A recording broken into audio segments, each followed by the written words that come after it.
Hi, everybody. Jeff Yastine here, and welcome to another edition of Wealth Press TV. And as always, make sure to like and subscribe and to follow us on all the different social media platforms. So, my first guest of 2021 is our very own Roger Scott. And Roger, welcome. Thanks, Jeff, for having me on. I really do appreciate it. I appreciate you putting me on here beginning of the year. I've got a lot of great prognosis and ideas for us this year. Yeah, it's great to have you on the show. We're going to be talking here about your ideas for 2021, where you see some opportunities for everybody, and maybe give us sort of the framework of where you're starting from, and we'll get to the picks after that. Yes, Jeff. So I have five different predictions for 2021, and I think these predictions are going to give us a good overview of what we can expect from the market this year, and also give you a few underlying reasons for each one.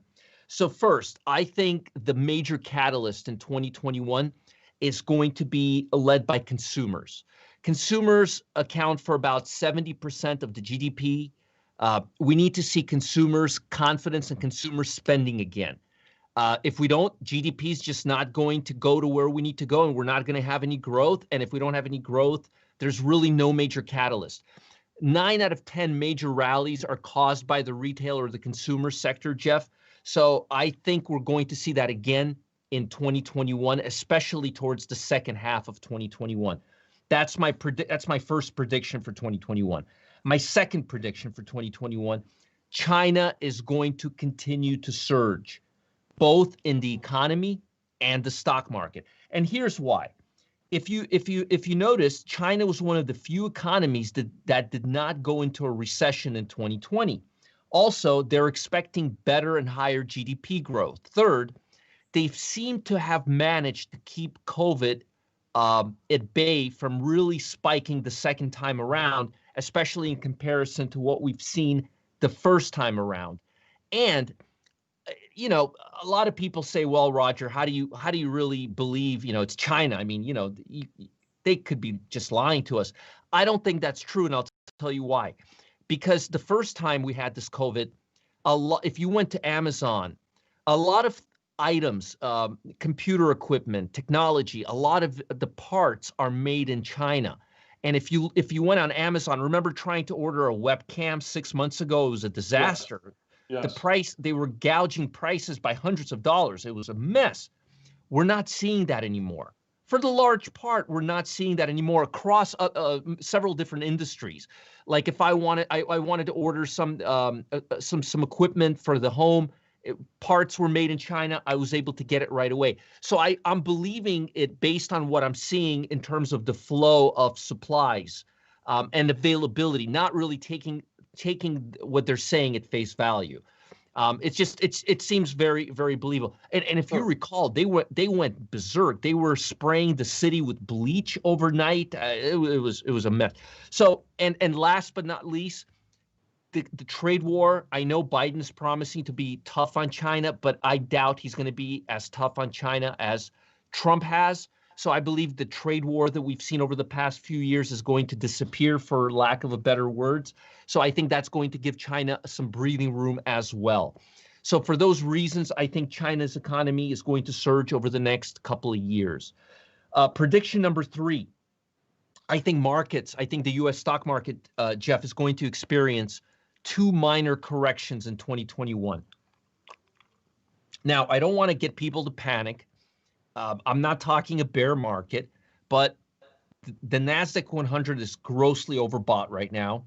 The FANG stocks have not been making all-time highs. They've stopped moving or leading in September.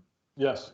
They have not made, I think Google may be the only exception, but if you look at Facebook and Amazon and Nvidia, all the stocks that were leading in 2019 and first part of 2021 are not leading anymore.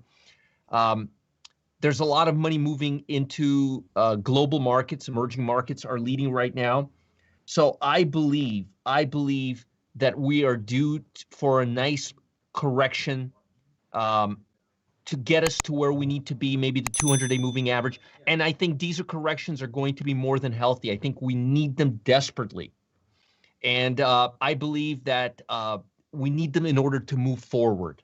Okay, so I think we're going to have two corrections in 2021, and both of them are going to lead us into a better place. I don't think it's going to be a start of a bear market. Prediction number 4. I think we're going to have a massive infrastructure clean energy bill passed in 2021. I have major reasons to think that. Number 1, there's going to be, Biden already told us there's going to be a huge focus on clean energy. Clean energy stocks have been rallying ever since the first debate, actually. Right. Biden is likely to rejoin the Paris Climate Accord. It's probably going to happen. I mean, me saying that, I'm not the only guy in the world who thinks that. I think it's a very logical thing. He's reportedly planning a $2 trillion clean energy plan to hit the market this year. And usually presidents start a new infrastructure plan in their first quarter of a new president's agenda. That's, usually they go really broad and tell the people what. So that's, and also, correct me if I'm wrong, but I believe part of the $900 billion stimulus bill, I think it has a $35.2 billion in a new energy initiative. Yes. So all these things make it very likely. This is a low-hanging fruit, but call me crazy, but I think we're going to have a clean energy infrastructure bill in place before the end of 2021. And lastly, I think small caps will continue leading the large caps over the remainder of this year. My reasons for that are typically when small caps underperformed the large caps for 2 years, which we've seen. They've been underperforming ever since Trump started this whole trade war business about 2 years ago.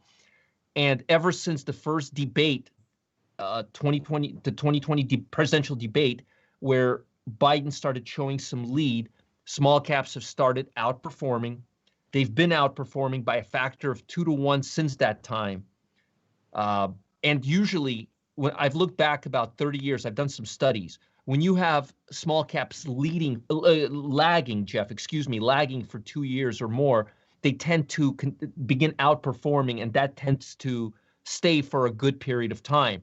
And even if you don't buy that, the overall correlation between the large caps and the small caps is about 97%, and we've been out of that whack for a while. So even if you don't believe they'll outperform, just playing catch up would cause them to lead just to get back to on track with the S&P and the NASDAQ. So I think and lastly, because there's going to be less pressure on China, there's a lot of disruptive techs in small caps, and I think they're going to help us on track in 2021. Roger, before we get into the more of your picks, one thing I did want to ask you about is the outcome of the Georgia races for U.S. Senate. Now, we're taping this at a point before we know the outcome of those races. But will it matter to you in terms of your view of investing in the markets, et cetera, and opportunities, whether somehow the Democrats take both seats, Republicans take both seats, or you wind up with a mix of both parties? Does it matter in the overall outcome? To be quite honest with you, I don't think that's going to have a major impact on any of my predictions. I think each and every one of those predictions has already begun taking shape in the last quarter of 2020. And you see, here's the thing. I don't think politics have as big of an impact in the stock market as people give them credit for. I really do not. We've seen some tremendous, and folks, Jeff and I are not getting political here, really. Right. We're just trying to explain our position and how it relates to the stock market in light of what's going on in the world right now. So we've seen some amazing bull runs with Democrats leading and Republicans controlling the House. We've seen some amazing runs occur in an alternate position. Here is what I will tell you. The biggest, and this is going to surprise a lot of people at home, but the best bull markets we've ever had in history did not come from who was driving the White House. They came from an alignment between the president and the Senate. So in other words, Senate running the White House and a Democrat running the White House and a Democrat Senate. Republican run White House, because when you have that alignment, it creates a smoother and a very efficient way for things to get done, whichever way they go.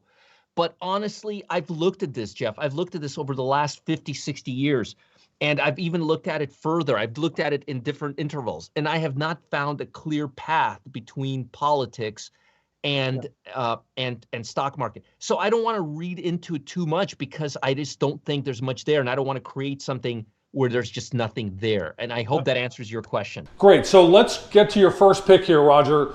Cybersecurity is a chief concern of yours. I have a couple of different opinions of where 2021 is going to take us in terms of the broad view, which I've given you.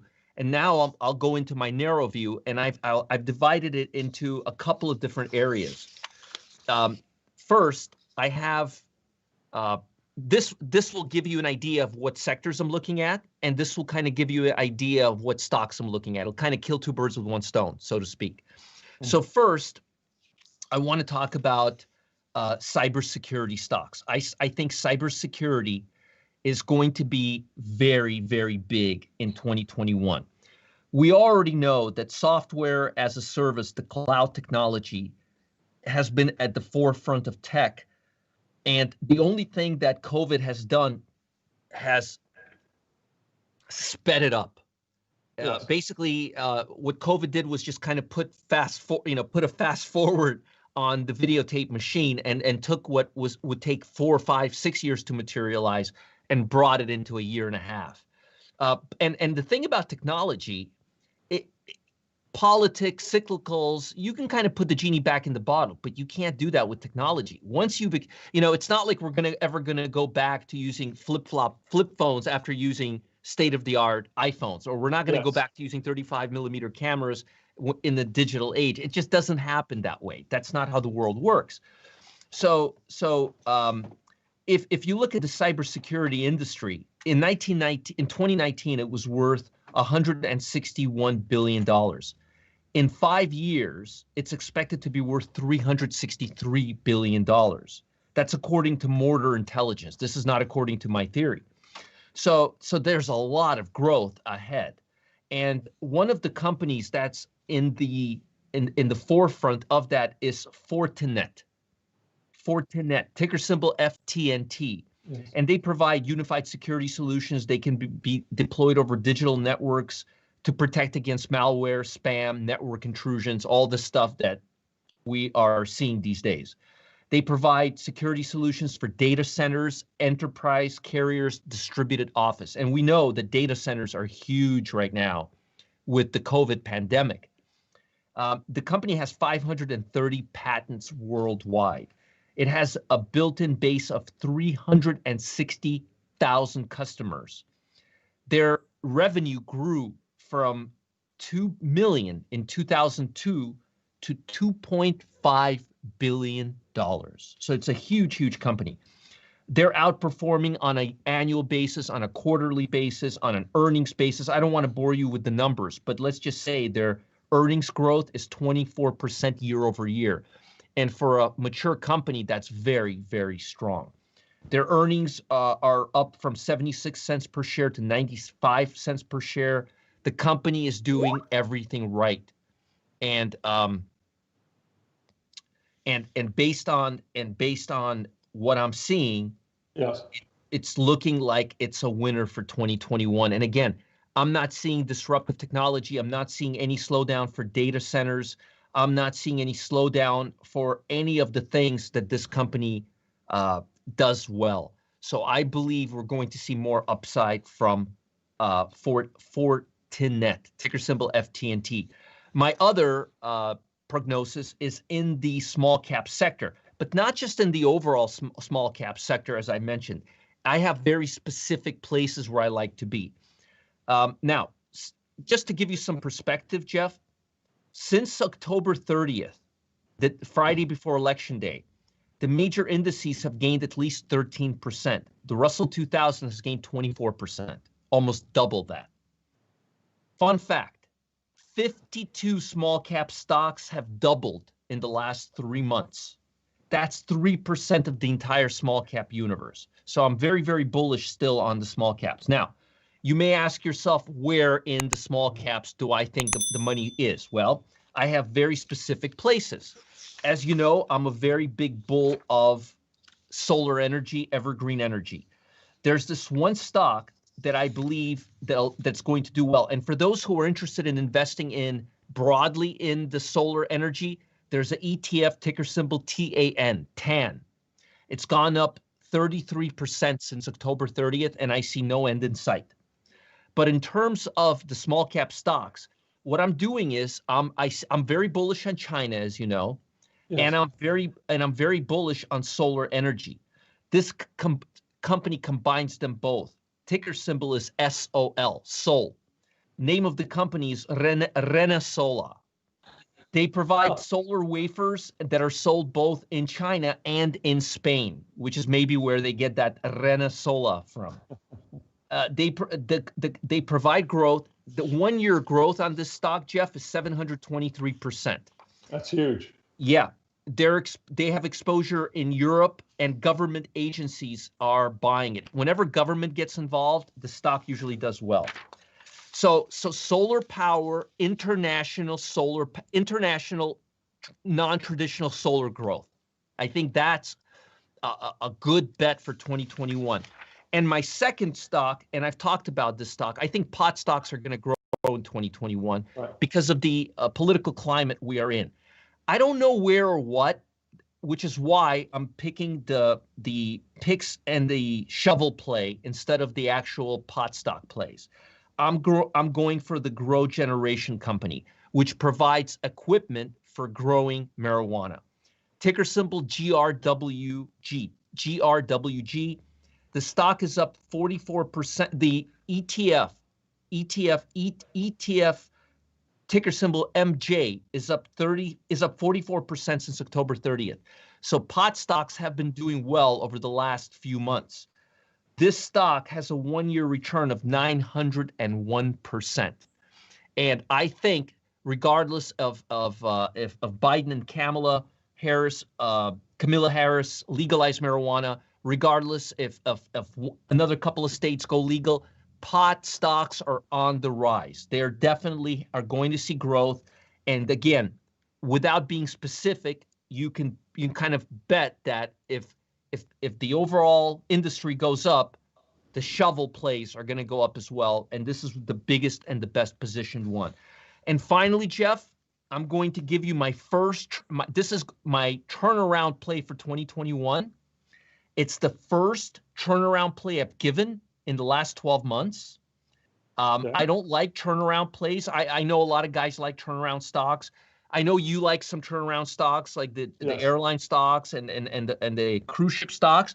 So I'm going for my first official turnaround play. It's rare. I have to hear it. Let's hear it. This all right. It's a turnaround play. And it's I think I'm actually kind of going back into a very traditional. So uranium, all right? Yes. Uranium, I'm going with Cameco. It's the ticker symbol CCJ. It's the largest uranium play in the world. This company owns the two biggest uranium mines on the planet. They have a shameless monopoly on uranium. And here's the thing. We're getting our uranium right now from dismantling nuclear weapons. Once there's no more uranium there, this company is going to spike hard. And while everybody's looking at non-traditional energy, it's like me, for example, I'm looking at non-traditional energy, this company has been bucking the trend. If you look at ExxonMobil, in the last 4 years, it's down 44%. This stock is up almost 10%. The stock is up at $14. And if there's a demand for uranium, and it looks like there may be one sometimes in 2021, this stock can go up to about $26, which is quite a bit, 14 to 26. And again, I'm not a big turnaround guy, but I like to find stocks in a niche where there may be unforeseen demand. And Jeff, I believe we may see a big monopoly on uranium before the end of 2021. And if there is one, this is the place to go. Ticker symbol CCJ. Yeah, I'm very familiar with Cameco or Cameco, however it's pronounced, CCJ, as you said, because in part, if we're going to see this global economic recovery coming out of the pandemic, what does that mean? That means a lot more demand for electricity production. And face it, whether we want to face it or not, some chunk of that production globally is coming from nuclear power. The uranium rods in these reactors get depleted over time. And this is the one company that essentially controls, as you said, a monopoly on uranium supplies. I mean, you can't get into a better position than that. They provide because I think it's because right. It's a different way. When you look at the gold rush, the second part, everybody who got rich was the people selling the shovels. Yes. Yes. So, and I'm sorry, and there was a one other stock that I think I'm leaving out. Rina Sola, the one you like my pronunciation. The stock where I combine China with non-traditional energy. Yeah, Roger, I find the idea of China interesting because it is one area that most investors do not want to go into in the past handful of years, in part because of the instability of the trade relationship as the different tariffs and everything else happened over the Trump era. And of course, we don't know where all that's going from here. One thing I want to ask you about here is the issue of delisting of Chinese companies. If you Google that, that's something that was sort of put into play in the last number of months as a concern. The delisting would happen at the end of this year. And that's, of course, made many people shy about getting into Chinese stocks at all. Is that a concern of yours? Well, I actually have some pretty strong opinion on both of those topics. Right, what a surprise, right? I have a strong opinion on things. All right. Well, first of all, I did some research into this whole delisting business, okay? And what I found was that the crux of the problem is that U.S. wants Chinese companies who trade on the U.S. exchanges to go through the same auditing process that U.S. companies go through when they're listed on the U.S. exchanges. So in my view, this is not discrimination against China at all. And by the way, America also requires other countries to do it too. So it's not just China. They're not just focusing on China. So here's my thing. Look, China has their own accounting practices. They're different than what we use in America. If Chinese companies want to be on the U.S. exchanges, they have to abide by U.S. laws, the same laws that U.S. companies have to abide by. It's really, I think the media is really, and I like China. I'm favoring China. I think China's got a lot of potential. I'm not bearish on China at all, but I really think this is spinning a very, very, very reasonable and normal demand into a negative light because of this issues we've been having with China and COVID and this hasty relationship we've had. Yes. But honestly, I think it's completely kosher. What is wrong with knowing, look, Americans are going to be investing in these companies on the American exchange. They need to know that these companies are solvent, that they're responsible, that these companies are what they are. Why not put them through an auditing process? You can't have your cake and not, it's just you're doing what everybody else is doing. I think it's a mandatory thing. I would be shocked if they weren't required to do that. So I think there's absolutely nothing wrong with that. Now, sure. To answer go ahead, Roger. I'll follow up with you on the delisting thing in a second. Go ahead. Sure. And to respond to your second question, I'm not. I do think China's going to have a positive year. I think they're revising their GDP. As I mentioned before, they look like they're cleaning up their act really well right now and bouncing back. Two particular areas, and they are related, that I'm looking at is autonomous cars and evergreen energy. I think China is the leader in self-driving and renewable energy driving cars. They're Plug, the NEO companies, they are competing against Tesla. They are coming out, and there's so many people in China.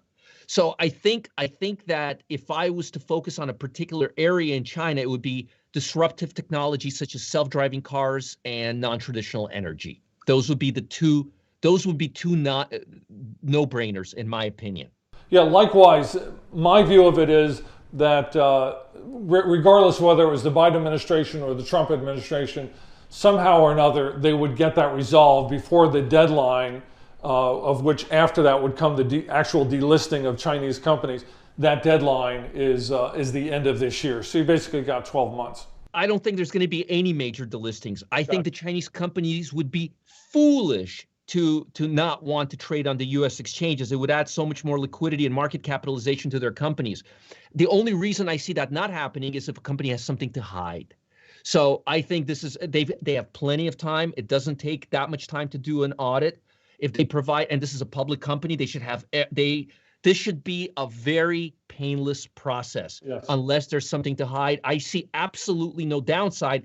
And I am shocked when I heard about it, when I started doing research, I was shocked to find out that this process has not been in place for over the last 5 to 10 years, to be quite honest with you. I don't see any issues from U.S. companies if China demands us to do an accounting over there. I see absolutely no issues with if it's good for the goose, it's good for, So Roger, thank you very much for coming on the program. Just really enjoy hearing your ideas for the coming year, where to profit, and we'll have you back on soon and see how things are going and sort of track all these as we move through the year. So thanks. My pleasure, Jeff. Thank you for having me on, and please let me know how these stocks do. Let's keep this thing going. And for all of you, thank you for joining us for another edition of Wealth Press TV. Make sure to like and subscribe, and we'll see you again